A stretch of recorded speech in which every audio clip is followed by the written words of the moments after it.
নমস্কার বন্ধুরা। অন্নপূর্ণা ভান্ডার যোজনা নিয়ে এই মুহূর্তে সব থেকে বড় এবং লেটেস্ট আপডেট নিয়ে আপনাদের সামনে হাজির হয়েছি। আপনারা সকলেই জানেন যে মাননীয় মুখ্যমন্ত্রী শুভেন্দু অধিকারী ঘোষণা করেছেন আগামী 1লা জুলাই অন্নপূর্ণা ভান্ডার যোজনার টাকা দেওয়া হবে। কিন্তু এখন সব থেকে বড় প্রশ্ন হলো, 1লা জুলাই কি সমস্ত আবেদনকারী বা বৈধ উপভোক্তারা টাকা পাবেন? আর গত 3 তারিখ জুন মাসে যে 28,25,000 মহিলার অ্যাকাউন্টে প্রথম কিস্তির টাকা ঢুকেছিল, তারাই কি এবার নিশ্চিতভাবে টাকা পাবেন? এই সমস্ত বিষয়ে সম্পূর্ণ সঠিক এবং সত্য তথ্য আজকের ভিডিওতে আপনাদের সামনে তুলে ধরবো। তাই ভিডিওটি অবশ্যই আপনারা শুরু থেকে শেষ পর্যন্ত দেখুন। আপনারা যদি এই চ্যানেলে নতুন হয়ে থাকেন, চ্যানেলটিকে সাবস্ক্রাইব করে পাশে থাকা বেল আইকনটি অন করে দিবেন। চলুন ভিডিওটি শুরু করা যাক। তো প্রথমে দেখে নেব 1লা জুলাই কারা টাকা পাবেন এবং কারা পাবেন না। তো দেখুন, অন্নপূর্ণা ভান্ডার যোজনার লক্ষ্য প্রায় 2 কোটি উপভোক্তার কাছে এই সুবিধা পৌঁছে দেওয়া।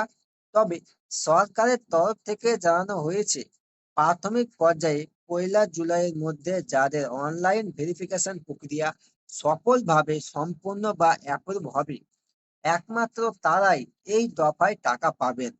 যাদের স্ট্যাটাস এখনো পেন্ডিং বা ভেরিফিকেশনের পর তথ্যে ভুলের কারণে রিভার্টেড করা হয়েছে, তারা কিন্তু 1লা জুলাই টাকা পাবেন না।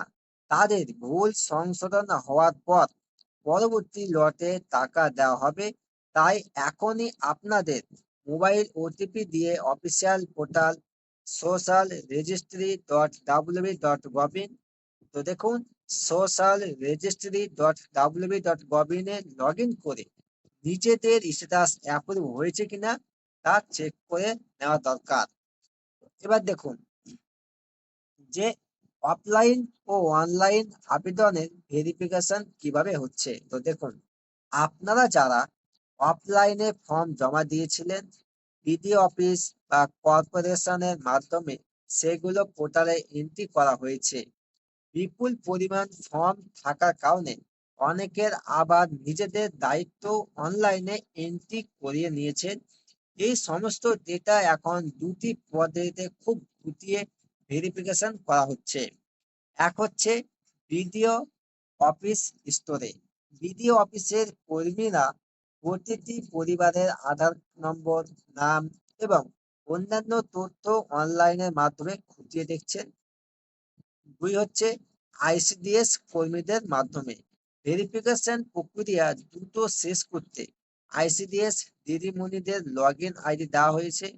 তারা হয়তো সরাসরি আপনাদের বাড়িতে গিয়ে নথিপত্র দেখছেন অথবা নির্দিষ্ট ক্যাম্পে ডেকে নথিপত্র যাচাই করছেন।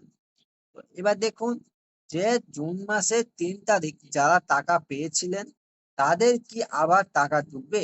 তো দেখুন, গত জুন মাসের 3 তারিখ প্রায় 28,25,000 উপভোক্তার অ্যাকাউন্টে টাকা পাঠানো হয়েছিল। আসলে সেই সময়ে বিরোধীদের ও বিভিন্ন মহলের জল্পনা কাটাতে এবং সরকার যে সত্যিই টাকা দেবে সেই বার্তা পৌঁছাতেই তড়িঘড়ি লক্ষ্মী ভান্ডারের ডেটা ব্যবহার করে ওই টাকা দেওয়া হয়েছিল। তখন কিন্তু অনেকেই অনলাইন এন্ট্রি বা সঠিক ভেরিফিকেশন হয়নি। তাই জুন মাসের 3 তারিখ টাকা পেয়ে থাকলেও এবার যদি আপনার অনলাইন ভেরিফিকেশন সম্পূর্ণ না হয়ে থাকে, তবে 1লা জুলাই আপনার টাকা নাও ঢুকতে পারে। আপনাদেরও অনলাইন এন্ট্রি এবং ভেরিফিকেশন সফল হওয়া বাধ্যতামূলক। এবার দেখুন যে টাকা না ঢুকলে কি পরে আর টাকা পাবেন না? তো দেখুন, এখানে একটি অত্যন্ত আশ্বস্ত করার মতো তথ্য রয়েছে। এই সরকার কোনো অযোগ্য ব্যক্তিকে টাকা দিতে চায় না। তাই ভেরিফিকেশন খুব কড়াভাবে হচ্ছে। তবে আপনি যদি একজন যোগ্য ও সঠিক উপভোক্তা হন এবং কোনো কারণে 1লা জুলাই টাকা না পান, তবে ভয়ের কিছু নেই। আপনার ভেরিফিকেশন যখনই সফল হবে, তা সে জুলাইয়ের শেষে হোক বা আগস্টে, আপনি কিন্তু জুন মাস থেকেই টাকা পাবেন। অর্থাৎ আগস্টে টাকা না পেলে জুলাই ও আগস্ট 3 মাসের টাকা একসাথে যোগ হয়ে আপনার অ্যাকাউন্টে ঢুকবে। কোনো যোগ্য উপভোক্তা 1 টাকাও কম পাবেন না। আশা করি পুরো বিষয়টি আপনাদের কাছে পরিষ্কার হয়েছে। 1 জুলাই আসলেই আপনারা মিলিয়ে নিতে পারবেন যে এই তথ্য কতটা সঠিক ছিল। ভিডিওটি ভালো লাগলে লাইক করুন এবং সকলের সুবিধার্থে প্রচুর পরিমাণে শেয়ার করে দিন। এই ধরনের নির্ভরযোগ্য আপডেট নিয়মিত পেতে চ্যানেলটিকে সাবস্ক্রাইব করে রাখুন এবং ফেসবুক পেজটি ফলো করতে ভুলবেন না। দেখা হচ্ছে পরবর্তী আপডেটের সঙ্গে। ততক্ষণ আপনারা সুস্থ থাকুন, ভালো থাকুন। ধন্যবাদ।